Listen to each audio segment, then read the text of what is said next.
देखो यहाँ पर क्या है बेटा, जो कल हमने पढ़ा था ना चक्रवृद्धि ब्याज, समझ में आ गया था। अब आपके चक्रवृद्धि ब्याज के सूत्र का अनुप्रयोग, जो सूत्र बनाया था ना मैंने, a = p 1 + r/100 n, पढ़ा था ना आपने जी। अब इसका अनुप्रयोग करना है, कहाँ कहाँ कर सकते हैं ये बता रहे हैं। देखिए, जनसंख्या वृद्धि और ह्रास, मतलब जहां पर जनसंख्या बढ़ती है वहां पर भी इस सूत्र को आप अप्लाई कर सकते हैं, या जनसंख्या एकदम से कम होती है तभी भी आप क्या कर सकते हैं, इसको सूत्र को अप्लाई करें। कैसे मैं भी बताऊंगी। दूसरा क्या बोल रहा, यदि बैक्टीरिया की दर वृद्धि ज्ञात करनी हो या कुल वृद्धि ज्ञात करना हो, तो उसकी कुल वृद्धि, जैसे बैक्टीरिया होते हैं ना, बैक्टीरिया आप जानते हैं आप, बैक्टीरिया भी बहुत ज्यादा एकदम से बहुत ज्यादा क्या होते हैं, बढ़ते हैं, तो उसकी भी दर आप कितना बढ़ा, कितना कैसे हुआ, उसको भी निकालने के लिए आप किसका प्रयोग करते हैं, इस सूत्र का। कौन सा, चक्रवृद्धि ब्याज वाला। यशवंत बाहर क्लास है। अगला देखो, किसी वस्तु का मान ज्ञात करना यदि मध्यवर्ती वर्षों में इसके मूल्य में वृद्धि और कमी हुई है। ठीक है, अब कैसे यूज करना है वो समझो, कुछ प्रयास कीजिए, कर ले। पेज नंबर 96, पेज नंबर 96 पर देखो, प्रयास कीजिए, दिख रहा है आपको जी। इसमें क्या है, पहला प्रयास कीजिए, देखते हैं क्या है। देखो इसमें क्या हुआ, कुछ है नीचे, देखो राशियों की तुलना, पेज नंबर क्या है आपका जी, 96। और क्वेश्चन नंबर 1, ध्यान से 10,500 मूल्य की एक मशीन का मूल्य कितना है, 10,000। मशीन का 5% की दर से अवमूलन होता है। अवमूलन समझते हैं, मतलब क्या होता है, एक होती है वृद्धि, मतलब किसी चीज का दाम बढ़ते रहना लगातार, और अवमूलन मतलब घटना। अवमूलन मतलब घटना, मतलब उसका 10,500 रेट था और 10% क्या 5% की दर से उसका अवमूलन होता है, मतलब 5% उसका रेट गिरता रहेगा। बात समझ में आ रही है, नहीं आ रही है। एक वर्ष पश्चात उसका मूल्य ज्ञात कीजिए। तो देखो यहाँ पर अवमूलन जो है वो एक ही साल में हुआ, एक साल में कितने % अवमूलन हुआ, 5%। कितना हुआ, 5%। बहुत आसान सवाल है। जो आपका वो था ना क्या मूल्य, उसको हम मानते हैं 1, उसको हम क्या मानते हैं 1। नहीं एक बात समझ में आ रही है, नहीं एक और बात समझो, मैं थोड़ी सी बात समझो। जब अवमूलन होगा, कोई चीज कमी होगी, तो जो हम 1 प्लस करते थे ना, वहाँ 1 माइनस होता है। वहाँ क्या होता है 1 माइनस, नहीं समझे क्या बोला मैंने। जब कोई चीज कमी होगी, जब कोई चीज क्या होगी कमी, तो वहाँ पे जो सूत्र में 1 + r/100 बोला ना मैंने, वहाँ पे 1 माइनस हो जाएगा। वहाँ क्या हो जाएगा 1 माइनस। बस ये थोड़ा सा चेंज याद रखना, नहीं आई बात समझ में आ गई आपको जी, पक्का जी। अच्छा अब देखो, जैसे मैं बताती हूँ आपको, क्या बताया हमने आपको, यहाँ पर आपका क्या है, यहाँ पर अब जो मूलधन था वो तो वही था आपका। मूलधन कितना है, मतलब मूल मतलब ए तो अब आपको निकालना, पहले पी बताओ। पी मतलब प्रिंसिपल, जो पहले मूल्य था कितना था वो उसका 10,500। और रेट कितना है, रेट कितना है बोलो 5%। और आपको निकालना क्या है, टाइम कितना है, एन कितना है 1 ईयर। तो एक साल बाद उसका मूल्य कितना कम हो गया, मतलब कितना रह गया, वो आपको बताना है।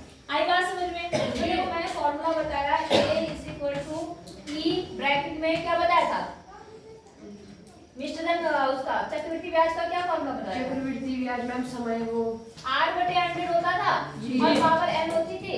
मैंने क्या कहा, जब कोई चीज में कमी हो, 100 क्या होगी कमी, तो इस प्लस की जगह आपको माइनस। अब देखो जरा यूज करो पहले, यहाँ कितना है 10,500, ये तो बाद का मूल्य है, ये क्या है बाद का मूल्य। अब कितना है 1 - 5/100, और टाइम कितना हुआ 1 ईयर। आई बात समझ में। तो देखो कितना हुआ 10,500, और यहाँ सॉल्व करेंगे तो कितना आएगा, देखो 5 × 5 20 आया। और यहाँ पे जब एलसीएम लेंगे तो 20 का नाम 20, इसकी गुणा इधर, इसकी गुणा इधर, तो 20 - 1। और घात 1 का मतलब एक ही बार लिखा जाना है। समझ गए जी, नहीं समझे, समझ गए जी। अब कितना आ गया यहाँ पर 10,500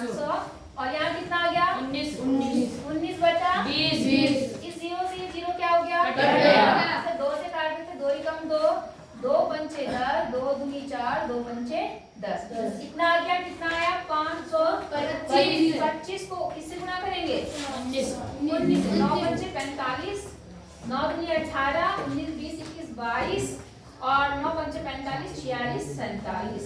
अब फिर से करो तो कितना आ गया 5 2 5। यहाँ कितना हो गया 5 7 9 और यहाँ पर 9,975। मतलब अब उसका रेट कितना हो गया एक साल में 9,975। समझ गए? जो चीज पहले 10,500 की थी अब वो आपको कितने की मिलेगी 9,975। जी नहीं आगे जी आ गया कोई दिक्कत नहीं जी हो जाएगा जी पक्का जी तो कर लो फिर आगे बढ़ाते हैं। इस सवाल को आप दूसरे देखो अगर आपको जरूरी थोड़ा ना कि इसी तरीके से आप सवाल लगाएं। मैंने आपको पहले ही बताया कि एक सवाल को करने के कई तरीके हैं है ना।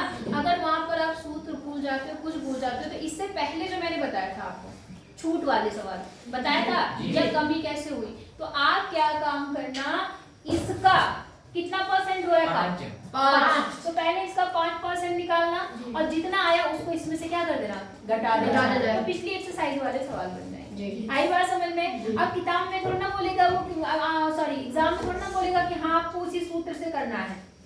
अगर ऐसा बोलेगा तब तो एक अलग बात है वैसा वैसा बोलता नहीं है तो आपको जो मेथड अच्छा लगे आप उससे कर सकते हो। बात समझ में आ गई। ये सवाल जो है वो कर सकते हैं हम लोग बाकी दूसरे के लिए नहीं बोल रहे हम करो। तो अगले सवाल है जहाँ पर एक साल देखो यहाँ तो साल केवल एक ही था। कितना साल था एक तो इसलिए हमने क्या करा मार पड़ेगी। अच्छा मैंने कहा यहाँ पर जो साल था वो केवल एक साल की बात थी तो जहाँ एक साल वाले होंगे वहाँ तो आप दूसरा मेथड भी अप्लाई कर सकते हैं लेकिन जहाँ पर 2 साल 3 साल 4 साल ऐसे बात करेगा वहाँ पर आपको ये सूत्र लगाना पड़ेगा। बात समझ में आ गई नहीं आई। अब जैसे अगले क्वेश्चन में बोल रहा है क्या बोला देखो एक शहर की वर्तमान जनसंख्या कितनी है तेज से बोलो एक ही बच्चे ने पढ़ा। एक शहर की जनसंख्या कितनी है 12 क्या 12 लाख है। ठीक है तो जनसंख्या जो अभी है फिलहाल वो आपने बोला कितनी है 12 लाख। इकाई दहाई सैकड़ा हजार लाख 12 लाख। बोलो बात समझ में आ गई कितनी है जनसंख्या 12 पी जिसे हम क्या बोलते हैं पी अभी पी।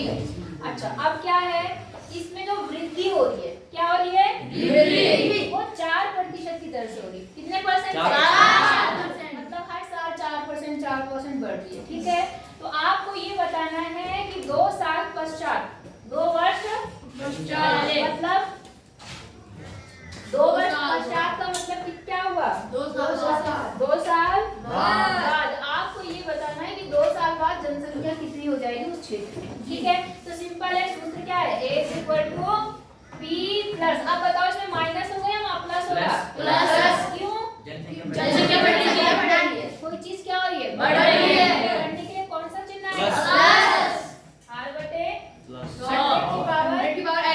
समझ गए। तो देखो P कितना है आपका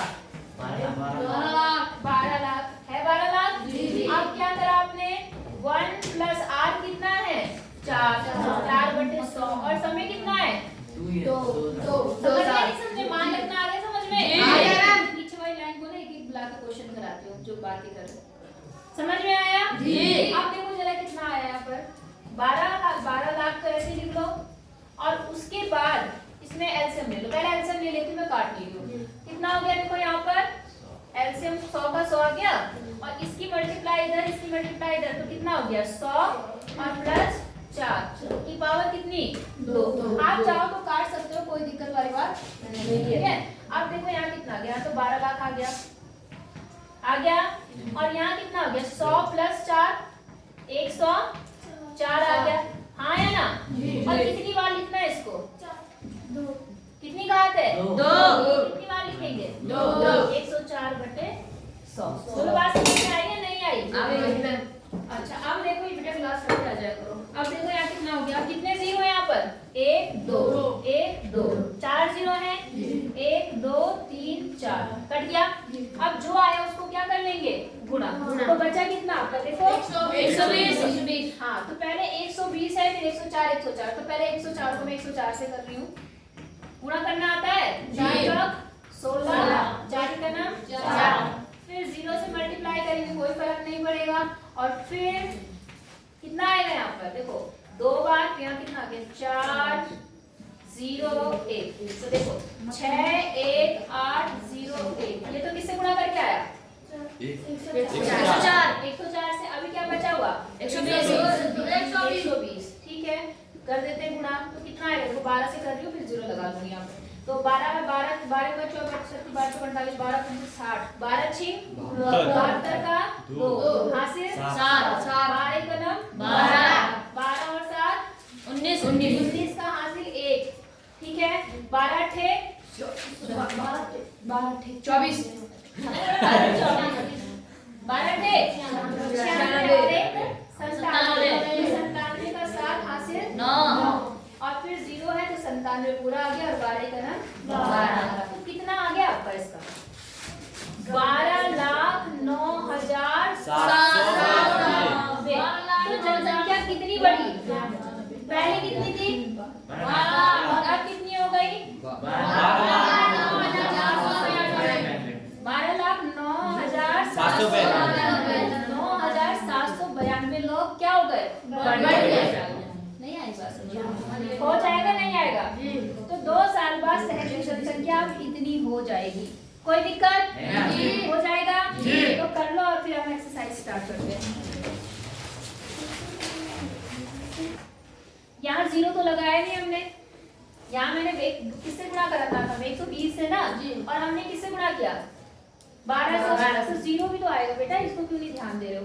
अब बताओ कितना इकाई दहाई सैकड़ा हजार 10,000 लाख समझ गए। अब देखो वो 9,000 नहीं बना बेटा 97,920। अब देख लो 2 साल में कितने साल में 2 साल सीधे लगभग 97,920 मतलब 1 लाख लोग बढ़ गए। नहीं आई बात समझ में ये भी थोड़ा ध्यान दो। अच्छा हुआ ध्यान चला गया तुम्हारा वरना मैं भूल जाती। समझ गए नहीं समझे हो जाएगा ठीक है। अब करो जो 7.3 है ना इसमें देखो बस क्या करना है आपको समझ। सूत्र तो आपको पता है कौन सा लगाना है। अब देखो 2003 के अंत में जनसंख्या थी 54,000। कितनी थी 54,000 जनसंख्या थी। कब 2000 जल्दी बताओ 3 में। और उसने आपसे पहले सवाल में कब की पूछ ली जल्दी बताओ। अरे ढंग से पढ़ के बोलो इतना क्या सोच समझ के बोल रहे हो। 2001 की तो पहले की पूछी कि बाद की तो जनसंख्या पहले कम रही होगी या ज्यादा रही होगी तो कम अगर कोई चीज होगी तो कौन सा सूत्र माइनस समझ गए। तो 1 माइनस R/100 करना बाकी सारी चीजें इसमें दे रखो समझ गए। अच्छा 2005 की प्लस है ना ये समझ गए। अच्छा अब एक बात बताओ पहले सवाल में n कितना होगा n मतलब समय t कितना होगा 2 साल होगा क्योंकि 3 की बात कर रहा है और उसने किसकी पूछी आपसे 2001 तो 3 से 2 2 से 1 मतलब 2 साल पहले की बात कर रहा है। तो n या t कितना हो गया 2 और दूसरे सवाल में क्या बनेगा दूसरे में भी क्या बनेगा क्योंकि 3 की बात दे रखी 4 और 5 मतलब 2 साल की बात हो जाएगा सवाल पक्का कल देखूंगी मैं समझ गए। अगला सुनो बस करा दी। एक प्रयोगशाला में निश्चित प्रयोग में बैक्टीरिया की संख्या 2.5% प्रति घंटे की दर से बढ़ रही है समझ गए। अच्छा यदि प्रयोग के शुरू होने में बैक्टीरिया की संख्या 5,06,000 थी कितनी थी 5,06,000। अच्छा तो 2 घंटे के बाद संख्या क्या होगी वो आपको निकालना है। हो गया क्या क्या दे रखा है इसमें p दे रखा और जो उसकी जनसंख्या है वो बढ़ेगी या घटेगी बढ़ेगी तो प्लस आएगा माइनस और समय कितना होगा 2 घंटे मतलब n की जगह पर 2 आएगा आ जाएगा नहीं हो पाएगा गुड। अगला बोल रहा है एक स्कूटर 42,000 रुपए में खरीदा गया 8% वार्षिक दर से इसके मूल्य का अवमूलन हो गया। 1 वर्ष बाद स्कूटर का मूल्य बिल्कुल पहला वाला सवाल प्रयास कीजिए हो जाएगा। अवमूलन मतलब घट रहा है इसका मतलब आपको क्या करना पड़ेगा बिल्कुल पहला वाला प्रयास कीजिए। तीनों के तीनों सवाल आपको पता चल गए फिलहाल। अब अगर आपका कोई पीरियड खाली है तो आप आगे जाके सवाल करके मुझे दिखाएंगे समझ गए और अगर नहीं आएंगे तब मैं बताऊंगी वैसे हो जाएंगे।